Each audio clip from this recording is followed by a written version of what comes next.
दिल परेशान है, रात वीरान है, देख जा किस तरह आज तन्हा है हम, शामे गम की कसम।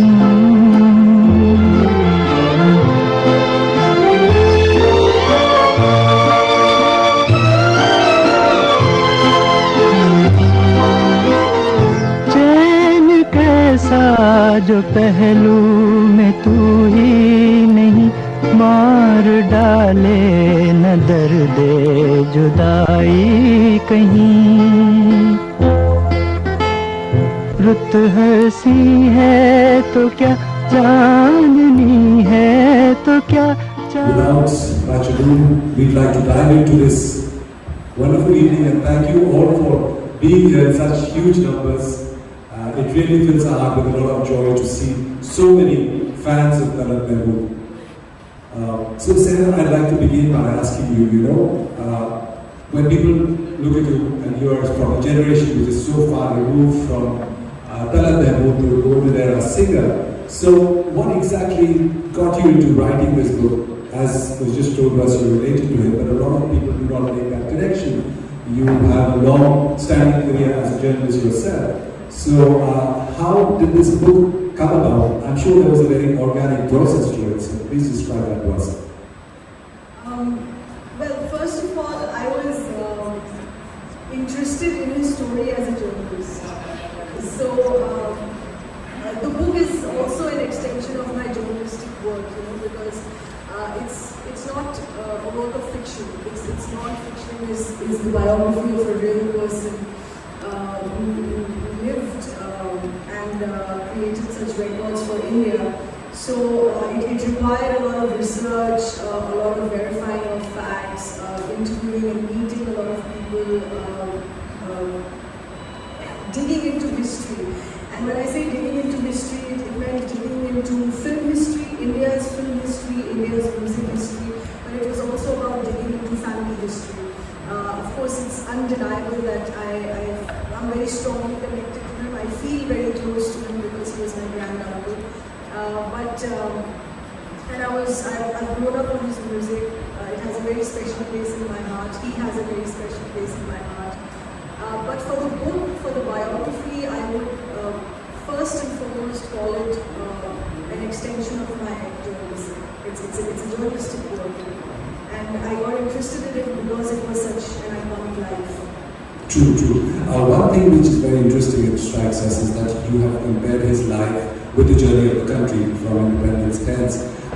As a journalist, I'm sure you were approaching it like a journalist at one point, but it's a very unique connection that you made with the life of an artist. People do not usually equate the life and journey of an artist with the independence and history of the country.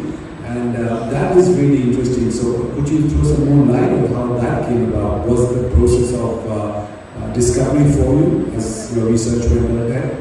Yeah, so it wasn't about looking at his life in a vacuum. It was very important for myself and for my readers to put it in perspective in what time frame we're looking at, what era and what period of the decade of the century of the country that we're looking at. So his birth was 1924. So it's not isolated. It's based in British India.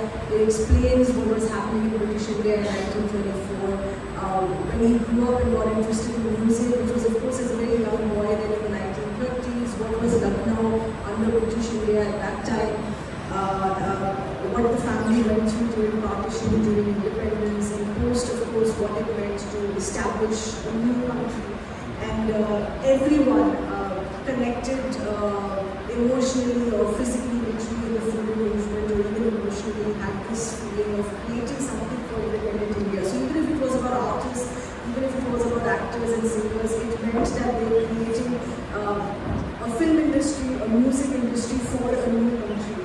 So that emotion was very strong, and I had to put the two together and not look at the life as it's happening in a vacuum somewhere else. I think that's really, really interesting. At one point you mentioned about his birth town, Lucknow. I'm also from Lucknow, and generally Lucknow is known as the city of art and culture, poetry, and ghazal especially. So how did you find that connection? Because there's the Lucknow Gharana tradition, both dance and music on one side, and there's film on the other side.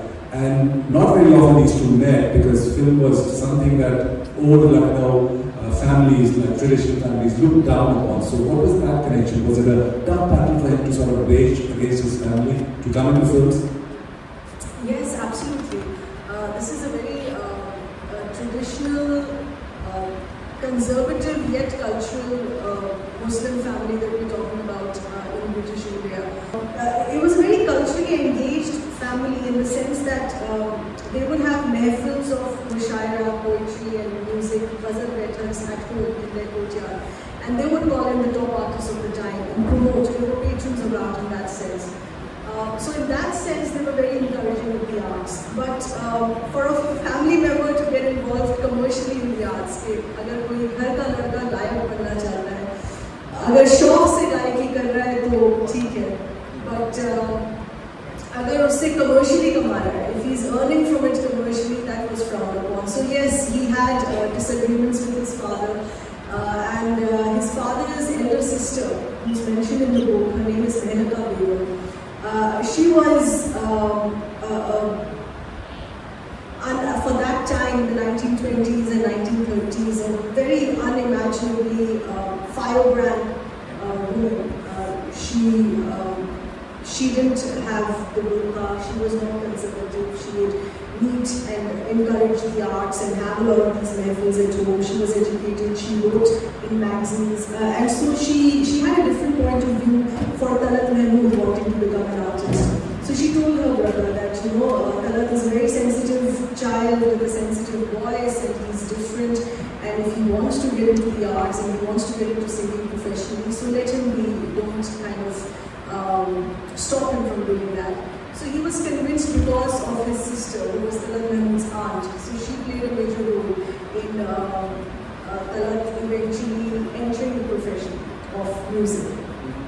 It's often very tough for a person to sort of separate the professional and the personal, and for you as a writer, I'm especially interested to know how easy was it for you, because in one way it's like the history of your family, on the other there's a very, very public persona whose life you're trying to sort of bend down. What were the challenges in sort of identifying इसके बारे में बोलते हैं, इसको छुपा देते हैं? Were there any such dilemmas in your mind?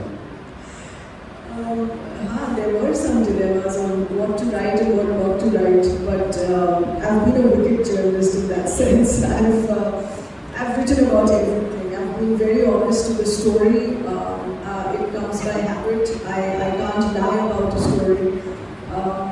So I've been very honest about these challenges that he had with family, or the way he led his personal life, in the sense that, of course, there was no scandal, so to say, but for the times that he was living in, for the decision that he took for his professional choice, or the decision that he took for his choice of spouse, of finding love in Calcutta, of somehow completely outside our social circle, so to say, at that time. So all of these were things that were considered decisions that probably should not be taken, but he took them and went ahead. And since he led his life without hiding anything, so I thought there was no reason to hide anything in his biography either. I'm sure he would be very proud if he was alive to sort of see his own grandniece come up with such a wonderful book. The book is timed in a very, very nice way, because this is his 100th year. He would have turned 100 if he was alive. And you brought out the book to especially commemorate his great and amazing talent and life. But as an author, there were some challenges that you faced, especially convincing big ticket publishing houses to sort of take on this project, even though the project has so much value and so much historical as well as artistic value in it. Why do you think there was a challenge to sort of convince them of the value addition that you were bringing to the country's history and the history of art in India? A lot of established publishing houses are governed by market decisions, and sometimes those market decisions may not necessarily have a pulse of the people, knowing what people could want, that there is such a strong sense of nostalgia in this story and that it could do well. But I'm glad I went over that and decided not to be with any publisher and take the route of a direct publishing with the readers, which is self-publishing, and it's a direct-to-print publishing system. Because then I had no boundaries as such. I didn't have the word limit on me. I didn't have the fear that a commissioning editor is going to sit out and, without understanding, just start deleting and chopping out chapters because it's going beyond the word limit. And if you see the book, it's photographs, a lot of family photographs that I have from my album. I kind of clean them up and digitize them. So a lot of them are fresh photographs. I didn't want to have a limit on photographs either. So you have photographs every third page. I think that is a publisher's nightmare if you have too many photographs. So, but I wanted to keep it that way, and I think this is a great option that a lot of writers have today. If you have the wherewithal to self-publish, and if you have a roadmap on how to go about with the release, with the promotion, with the publicity, and the support of well-wishers, such as where we are here today, the Asiatic Society of Mumbai, which has come to support one such event that we're doing here in Mumbai. I think that makes the job very easy. And just as well, because you have booked it very well, and it has already won 2 awards, right? Yes, so I think it was a decision well timed and well taken. There must be some really, really favorite parts in the Talat Mahmood story in your mind. I'm sure everyone over here has favorite songs and favorite incidents that they recall and think about when they're thinking of this great artist. What has been your personal favorite anecdote or sort of memory from his life? There are many, many moments. Of course, a lot of them are moments that I have spent personally with him. But one which is a very strong memory is the one when he received the Padma Bhushan, which was in 1992, and I was in Delhi at that time. I was in school. I must have been 12, 13 years old, and he was visiting Delhi to receive it.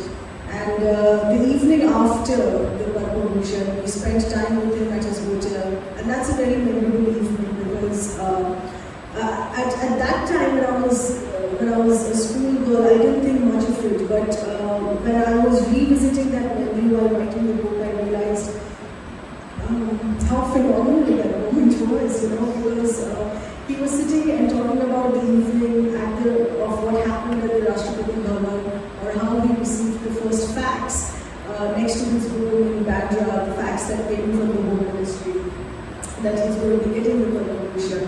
And then what happened at the Delhi hotel, he was discussing that evening with us, and fortunately, coincidentally, Eid had just happened a few days before.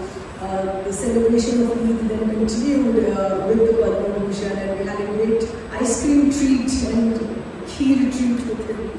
And then we were watching television with him in the evening, and at that time Doordarshan was celebrating his Padma Bhushan by playing one of his films. And that film was Sone Ki Chiriya, and it was also a film which he acted in with Muda. And it has that beautiful song, Yaar par bas tu nahi hai, mera lekin phir bhi, tu bata de ki tujhe pyar karu ya na karu. So he was discussing that film with us, and he was discussing behind the scenes of how he shot with Muda and how Bharat Sahib was such a great co-star, and he looked up to him as an actor, and what was the BTS, the behind the scenes during the shoot. So that is a very special moment. Yeah, I'm sure. A lot of behind the scenes moments would have come up in the sort of recall of this book. I'm sure you interviewed a lot of family members while researching, family members who have written about it, family members who recall these things at family gatherings. One incident that stands out in my mind is that he was a big fan of K.L. Sehgal, right? And there was a point in his life where he also tried to emulate him and sing like him. Tell us more about that. What was this thing that he felt when he first met K.L. Sehgal?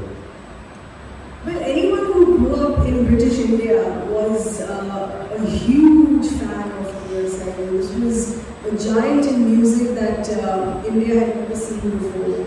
And whenever we talk about him, it's British India because he died barely a few months before independence. So, but of course, very much our singer belonging to us. So if you see all the singers, not just Talat Mahmood, if you see Mohammed Sahar, Mukesh, even female leads like Lata Mangeshkar ji, and they all idolized him. And he was this phenomenal singer, and it was no different for Talat Mahmood. And when he went to Calcutta, because when he started his career, it was in Calcutta.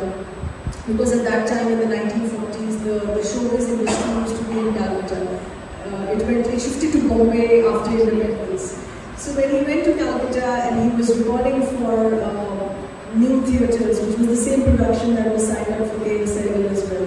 When he was recording for New Theatres, Pankaj Malik Sahar, who was one of the members of New Theatre, he said, why don't you come over and listen to Dadasaheb recording live? He's going to be recording it so studio number. And he said, he obviously felt that this is going to be the most special experience in his life, and that's what he said as well. He used this phrase in Urdu saying, Noor ki barish. When I heard him, it was Noor ki barish. It was like a shower of luminance on his soul, on his spirit, and that's how he explained the experience. So a lot of other things happened when he shifted base to Kolkata, Calcutta, as it was known there. He started film career started there, and he also got a new identity, a sort of new name, filmy name, so to say. And people identified him, and people still remember his name as the singer called Talat Mahmood. I remember once you were mentioning this, you were having an argument with a friend, a colleague, and he said, no, he's Talat Mahmood, and you said, no, that's Talat Mahmood, and there was a loud argument about whether he was, what was his real name. So tell us more about that. Once again, the role of Pankaj Malik comes into play here. He said that you've recorded your Urdu ghazals as Talat Mahmood, but now you have to sing in Bengali as well. Since you're in Calcutta, you might as well sing in Bengali, which was a challenge for him because Talat said that मेरी जो जिंदगी भर की जो तैयारी रही है वो हमेशा उर्दू में रही है. You know, he's been singing Ghalib, he's been singing Ur और सिर्फ उर्दू शायरी और गज़ल गाने में उनकी तैयारी रही है. So he said, how would I handle Bengali? It's a completely new language for me. So Pankaj Malik said that you have me, you have our music director Kamal Das Gupta, we will train you and you learn the language, and that is how you will sing in Bengali as well. So eventually it came to a point where he was one of the pillars of modern Bangla music as well, because at that time there was an influence of jazz music there in Calcutta, because you had the American GIs visiting during World War II, and you could see an influence of jazz music there as well. And they wanted to step away from the traditional Robin of Sangeet, and that gave rise to modern Bangla music. So incidentally, Talat was in the time of history placed in that position where he became one of the pillars of modern Bangla music as well. And he had a full-fledged Bengali singing career as Talat Mahmood. So, and he didn't just stop at Bangla singing, he sang, I mean, how many languages did he sing in? I think yes, his Bengali career gave him confidence to sing in any regional language. So eventually, in the entire stretch of his career, even when he was in Hindi filmy music, he kept singing regional. So he ended up singing in about 16 regional languages.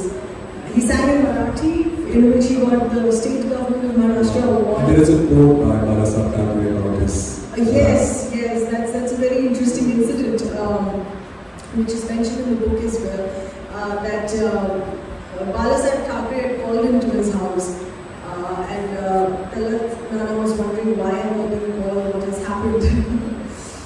So he had just called him for high tea at his house to say that I've heard so many Marathi songs, but when you started singing in Marathi, I realized what was missing, and that pain and that feeling that you have in your voice, you have managed to transfer that to Marathi songs as well.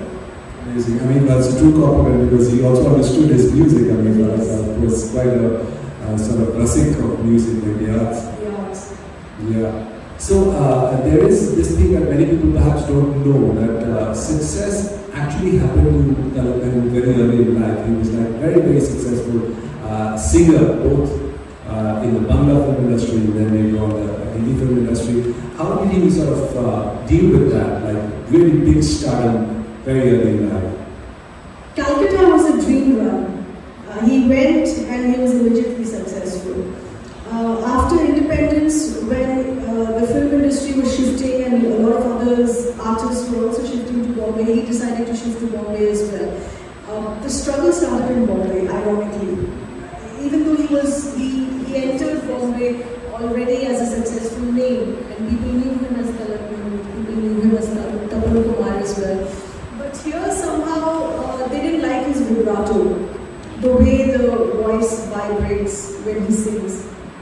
And that was very discouraging for him. He was rejected by a lot of music directors. And this is where Anil Biswas played a very important role. Anil Biswas ji, Anil Da, Talat Nana used to call him Anil Da. And he's known as the Bhishma Pitama of our music, film music industry, because the formula of Mukhra Antara was actually formulated and started by him.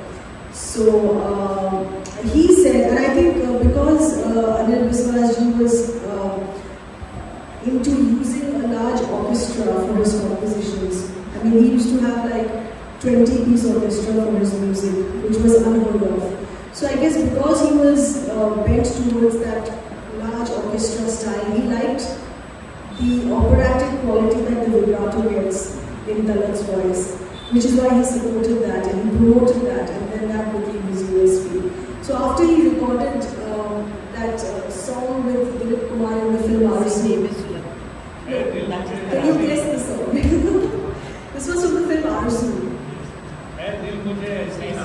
Absolutely. Let's hum a few lines.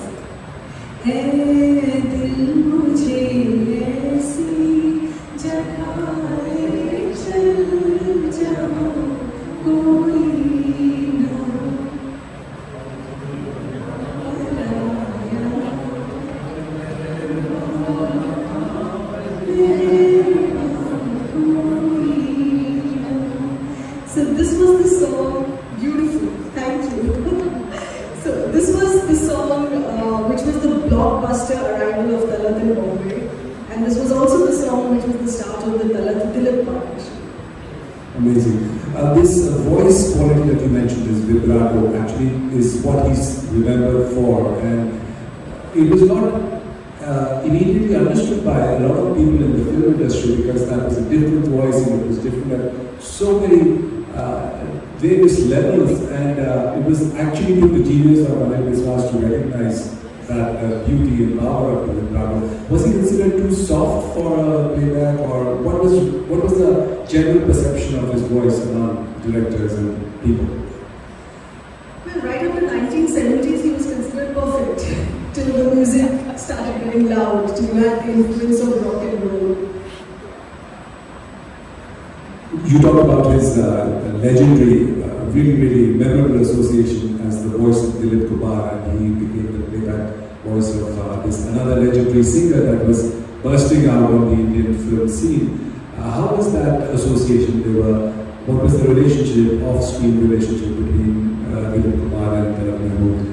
Tell us some anecdotes that you may have about that. So there's a lot I've written about Talat Mahmood and Dilip Kumar partnership and their friendship as well. There's a full chapter on that as well.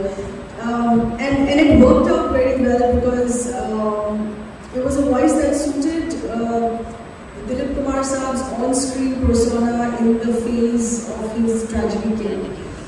So, in fact, I love to quote filmmaker Muzaffar Ali Saab on this. He said this on one of my book talks. He said that people are always talking about the greatness of Dilip Kumar of his tragedy phase, and how he acted in that. But it is also a phase in which you can't separate that voice. And he completely Muzaffar Ali Sahab completely turned around the perspective of it. And he said कि मैं तो ये कहना चाहूँगा कि तलत महमूद की ऐसी आवाज़ थी जो दिलीप कुमार को अमर कर गई. And it was just the most phenomenal thing I heard. And I realized that it was a voice which could not be separated from that image of the tragedy king and all the hit songs that they had together. This was, of course, their professional association, but personally as well, they had a very beautiful friendship. When Talat Mahmood came back with his, when he released what was considered to be his comeback ghazal album, non-film ghazal album, which was in the 1980s. So in the 1980s as well, Dilip Kumar was there to launch this album and to be with him.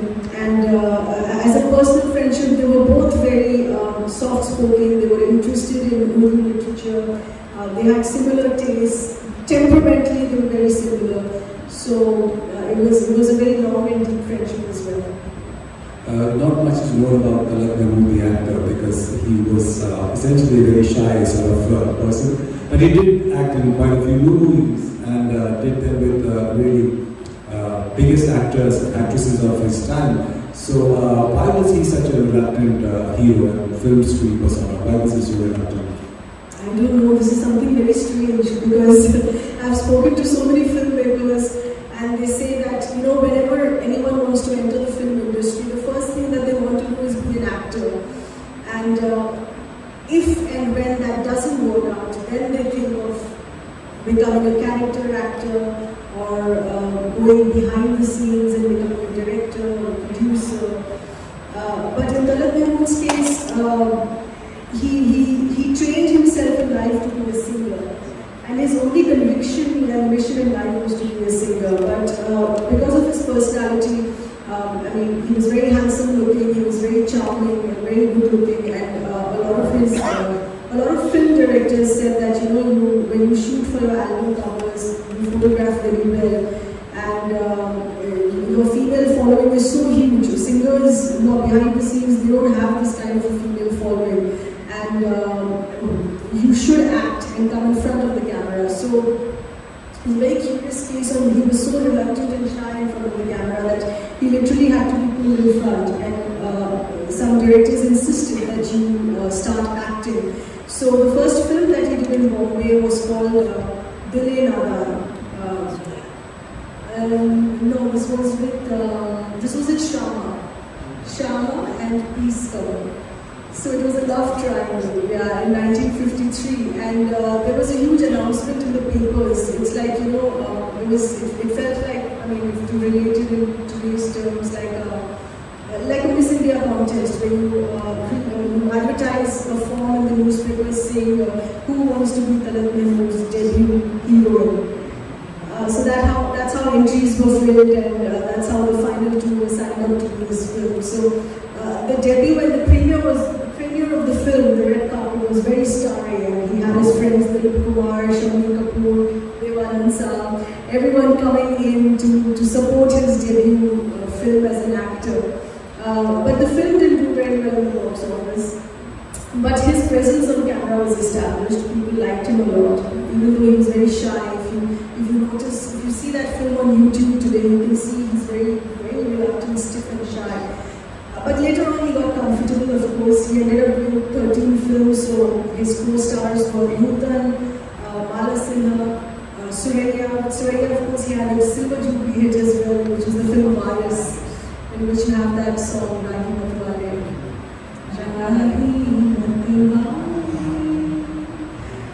So that was a silver jubilee, and he got fairly comfortable.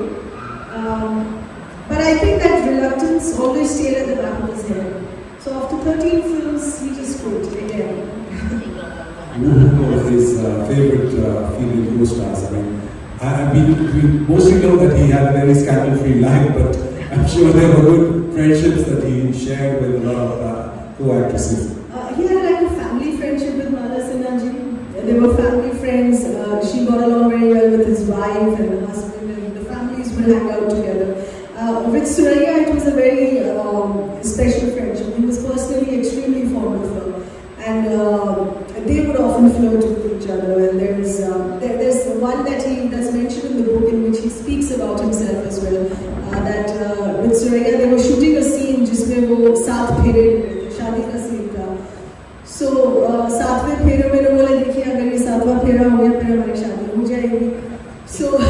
Suraiya said कि आपने ऐसी चीज़ बोल दी मुझे बड़ी हैरत हुई है मगर मैं बहुत शुक्रगुजार हूँ आपने ऐसी चीज़ बोली मुझे बहुत शौक है शायद करने का. So they had kind of a flirtatious relationship in that sense. Nutan ji, of course, he was in complete awe of, and she was like a goddess. So, for you personally, since you have internalized both the times of the golden era that you sort of write about in the book, was there any particular style that you chose to sort of pen down these anecdotes and family history as well as the history of the country to make it more appealing to an audience which is in the 2021 and this generation? Did you consciously think of introducing this generation to a singer, an actor, a great star, when they are so far removed from? So, what did you do to make it more appealing to this generation?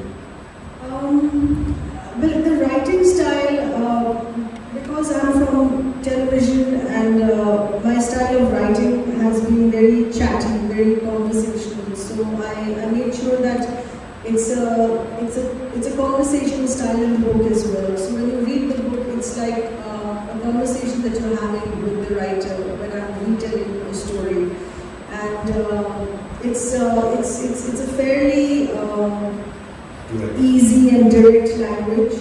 And if you see the book here today, if you see the chapters are very small. They're like tiny sub-chapters. I mean, there's a chapter of a decade, but it has multiple tiny chapters which are about 5-6 pages each. Because I know the short attention span of the youngsters that we're dealing with these days. And there are also chapters that you can slip in and slip out of, even though the book is written chronologically in time. But the headlines, the subtext, the chapters, they are like headlines. They're like catchy clicks that you click on and you move into one chapter, and then you can move out into another chapter.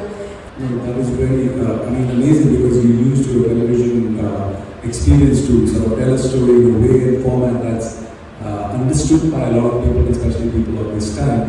You also brought up new facets about his personality. Not only was he a singer, an actor, but also in some ways an activist, a very early activist of the film industry, where he was asking for certain rights and parities for playback singers which were not available before his time, and that is a very unique aspect, because still we find in the industry, especially singers fight for their rights for playback royalty and so on, but he was one of the pioneers of that. So please throw some more light on that. So mostly when people talk about Talat Mahmood, you say he's the king of ghazals, because he established our non-film ghazal music industry, and later on we had other legends such as Jagjeet Singh Sahar and Mehmet Singh Sahar, and they entered the ghazal music industry only because of Talat Mahmood. So he's always defined and described as the king of ghazals, over and above his film career. But while researching for the book and his life, I realized that there are many more aspects to him than just being a singer. He took many pioneering steps. Like he was the first playback singer from India to start world tours.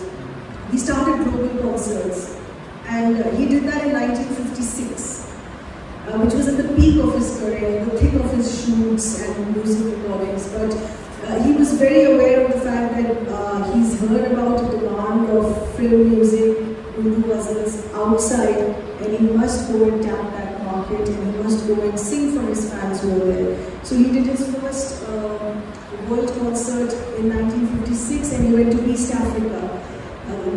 The collection of 3 nations which were under British at that time. There was Tanzania, Zimbabwe, and Nigeria. So that was East Africa, and there are a lot of exclusive insights on what happened on these concerts and how his.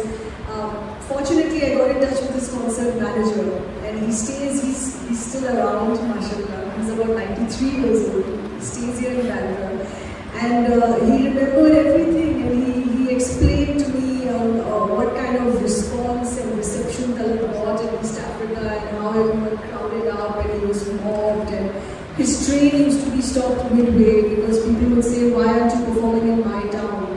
Your itinerary does not have our town, so we're stopping the train and to make sure he performs there. And in the West Indies, later on in the 60s, he couldn't get in backstage, so they had to send the mount police on buses, and even they could not clear the crowd, and they had to send the choppers to clear the crowd and allow him to enter backstage and start with the concert. So many of these interesting incidents that are mentioned, and he, in doing so, in going out, starting with East Africa, then further to the West Indies, and then to the United Kingdom and Europe, and then further to the United States, where he was in one of the shows introduced as the Frank Sinatra of India. He was building a map. He was like literally building a route map for his colleagues, because he would come back and then there would be talk about, oh, Talat did a concert there, he went there, there's a demand there. So his friends, Mukesh Ji, Hemant Kumar, Lata Didi, they started their concerts and they would check with him what cities and routes he's taking, so they go there as well. So he was like, literally setting a route map for his colleagues and for Indian musicians and singers. So I think that was a very interesting role he played. Then you mentioned his role as an activist, I mean, one doesn't think, listening to Talat's soft, charming voice, you think he's such a sweetie pie, he's so sweet. But he was an activist as well. And when he was the chairperson of the Playback Singers Association, which was in 1960s, he led the first protest of singers for the demand for the royalty rights.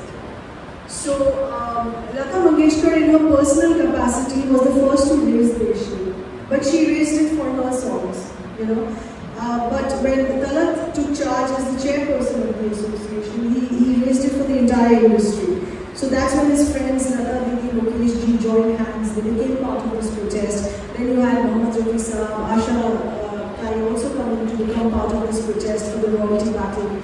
So I call it the mic down protest. You put the mic down, like we have the pen down protest. So in the book I've titled it as the mic down protest, because they stopped recording, collectively all the singers, they stopped recording for 3 months. And in the film industry, if you have a recording studio shut for 3 months, no singers singing for 3 months, the music labels and the production houses were very shaky and scared about that protest. So that was the first major step as an activist that he did. So it's a discovery of his personality as well, and some very surprising aspects of his personality.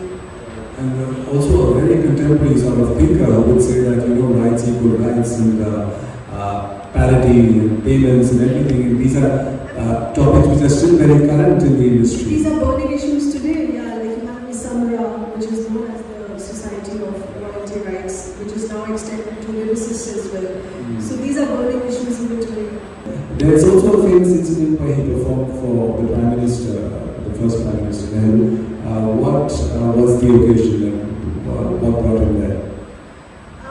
So if you remember, you've read about this moment where this was just after the war with China, and so they were marking 26 January in Delhi, and that's when Lata Mangeshkar ji sang "Ae Mere Vatn." That was the first time that the country heard the song, and she performed live on stage for Pandit. So at the same time, it was the same day where Talat Mahmood was on stage as well, and he sang 2 ghazals for Pandit ji. And कौन सी ग़ज़लें गाई वो आप किताब में पढ़िएगा, मैं ये बात नहीं बताऊँगी, आप ज़रूर किताब में इसको खोज के निकालिए. That he sang 2 ghazals for Pandit ji on the same occasion, on the same evening. And the way I found out, this story I can tell you because this is part of my research. The way I found out about what he sung, because at home we have his autograph diary. He would take autographs of people wherever he went, because he would travel to different heads of states. So he has the King of Nepal or the King of Afghanistan's autograph. So in the same book he had Panditji's autograph as well, and the date is there. So we knew that he performed that day, but we didn't know what it was. And this I found out by one of his fans. She also is about, now she must be 94 years old, and when I met met her about a year ago during the research of the film. She told me that incident because she was one of the audience there. So she recalled that whole, and she kind of completed that puzzle for me, you know, I mean, which was not known for so many years. Tell us what are the two ghazals, please? So with that you find out the book. I have the book. Yes. There is this perception that Talat Mahmood equals sad songs, and he was like a singer of very deep and soulful but deeply broken-hearted songs. But you also mentioned in the book that that is not true. I mean, he was like the singer of so many peppy and really upbeat numbers. So why is that perception there? I think because that stay with your heart, that stay with you much longer. So when you're singing, when you're listening to a song which is about a broken heart, and the way Talat used to sing those songs,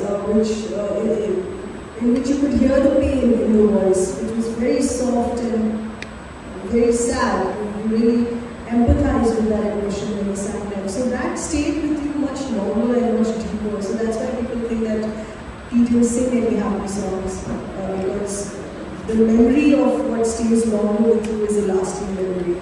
I mean, even though he has many peppy songs like what? Exactly. Ahar and Juhu is very difficult to sing. But yes, these are all his very happy, peppy numbers. It's also because it's associated with the Sahar.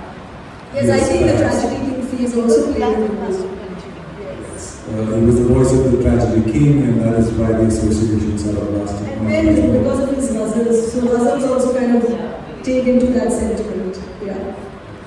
You also mentioned that Madhumati songs, when you hear them, and in the back of your mind you think that it's him singing, but it's not.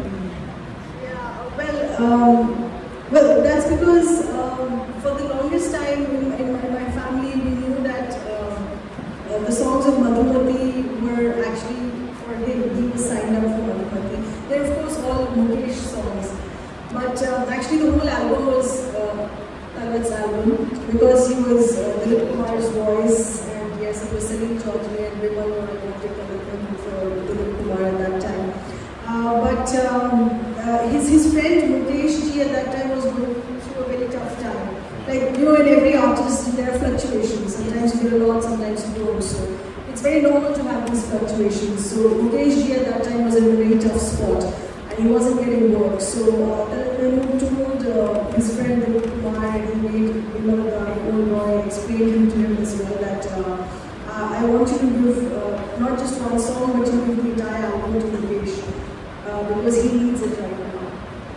So they were all very shocked, but because this was a sentiment that Talat Mahmood himself had expressed, it went to his friend. And this was not something that he ever spoke about publicly.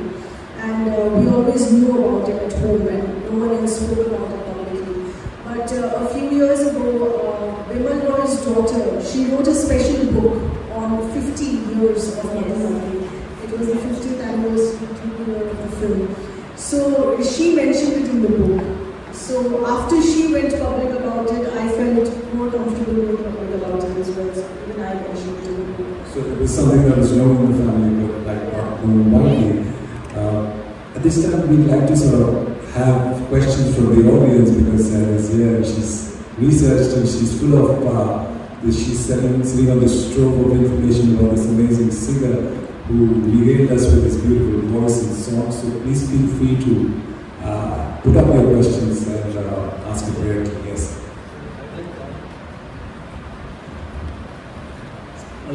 The song Casey has to have Malawi from Army. Yes. This is recorded in Talat, then it was replaced with the 90 people. What is the reason? No shots are very good time. So there were these. There was these 2-3 songs. One that you mentioned from the film Aadmi, and then there was Chal Uj Jaye Panchi, which you hear in Rafi Saab's voice, which is in the film. But the radio version of it was released, and the first version Talat Mahmood had sung. So there was this trend of version songs. A lot of singers were getting replaced, and it became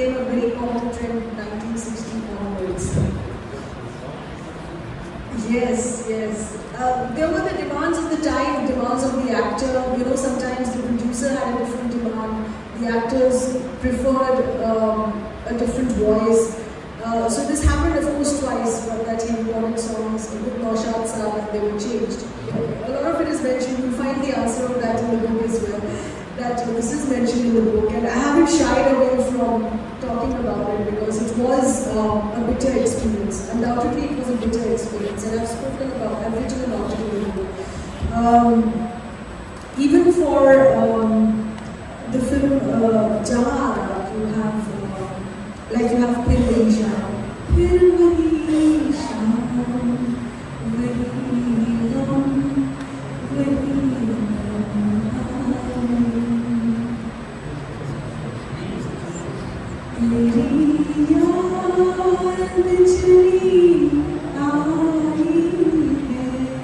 So Jawahara was also one such film in which Madan Mohan Sahab, the music director, wanted Talat as the singer because he composed a lot of those ghazals, keeping his voice in mind. But the producer wanted another singer. So Madan Mohan ji had to put his foot down and he said that even if you don't pay me for the songs, I will hire my own studio, I will hire my own orchestra and record the songs with Talat. And because these songs belong to Talat. But I'm very glad it finally turned out that way because all of these songs are such classic hits. Yeah. So I have a question. First of all, I love the teasers you are giving out. That's a wise thing to do. I didn't quite understand what was the follow-up to the strike about royalties. Has there been sort of settling? Are the singers getting their due as far as royalties are concerned? Yes, very much. Because the current society is called Isamra. So if you, as a singer and a lyricist, if you sign up for the society Isamra, you get your dues. And the golden era singers are getting it retrospectively. So is it whenever the song is heard that some royalty comes to the singer? It gets collected, yes. Whenever it's played or whenever it's performed in live events. Thank you. I have a very quick question. There are some songs where Talat has sung. Dadasaheb has sung the song and there's a female version. I can think of maybe two songs immediately. Today, or maybe even then, nobody remembers the female version. One is by Talat, by Lata Mahmood. Did it create a friction between Talat and the lady singers? You know, it was a trend कि एक गाना male version है, that could be a happy version, फिर एक अगर sad version है, that could be the female version, और हर गाने का male female. I think कभी-कभी demand भी होती थी. Sometimes the singers would like the song so much that they would tell the music director कि ये हम भी गाएंगे. There is one more incident. It's about सीने में सुलगते हैं. सीने में सुलगते हैं. So this was a solo song. And it's mentioned in the book because he says it in one of his concerts. He was performing in London, and I heard that concert, and he mentions it very jokingly. He mentions it very light-heartedly, of course. That this was a solo song by Anil Biswasji, and it was for Talat Mahmood. But when Lata Didi heard that song, she said, "Oh my God, I have to sing this." So then it was changed into a duet. So maybe I think a lot of times it was a demand by the other singer to want to be part of that song. Right from his Kolkata days, Yes. he used So to. I've thrown a lot of light on those private songs in the book. So there are a lot of the non-film private songs mentioned in the book in different languages as well. A lot of his regional songs, a lot of his Bengali regional songs were non-film songs. A lot of the songs that he recorded with Khayyam Sahab, the private ghazals. The other ghazals with Kamal Das Gupta. For instance, Tasveer. तस्वीर तेरी दिल मेरा बहका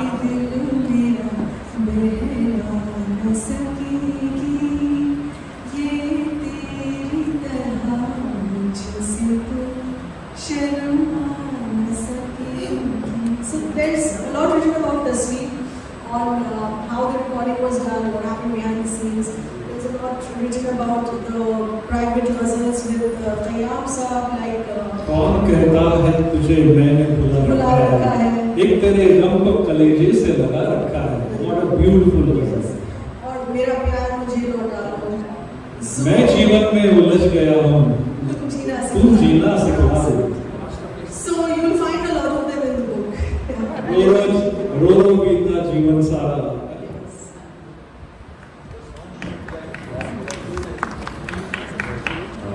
My question is, would you happen to know what or whom he was influenced by? Some artists. I can think of only Dadasaheb, but maybe someone, some Bengali artists, some global artists. Yes, Sahar, of course, the one and only influenced all his life.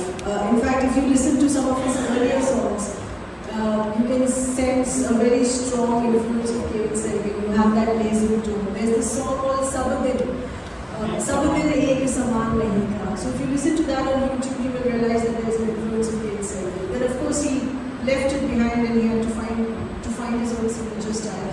In poetry, it was always Ghalib. I mean, he started singing Ghalib when he started his career with All India Radio in Lucknow. He would always sing Ghalib.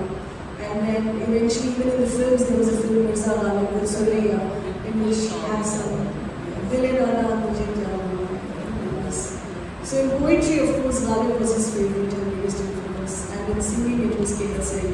In Western music, he enjoyed jazz. He enjoyed Frank Sinatra a lot. Thank you. Any other questions? Does anyone want to sing? We can all sing together.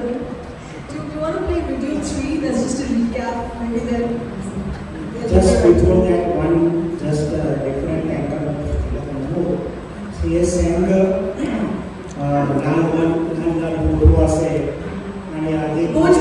Bhojpuri song also and Marathi also song he has. Yash hai Amrit Kala, Marathi. We have this video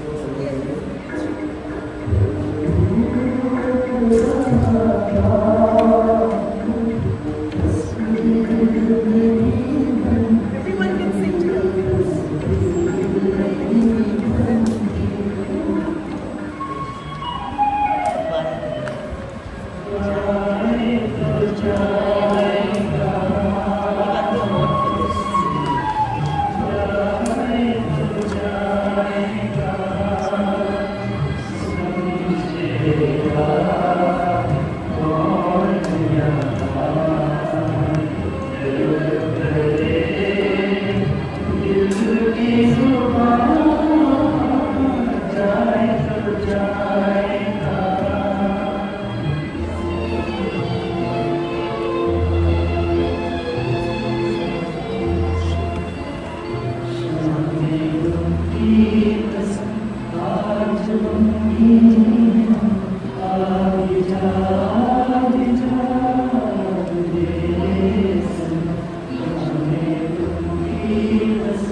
तेरी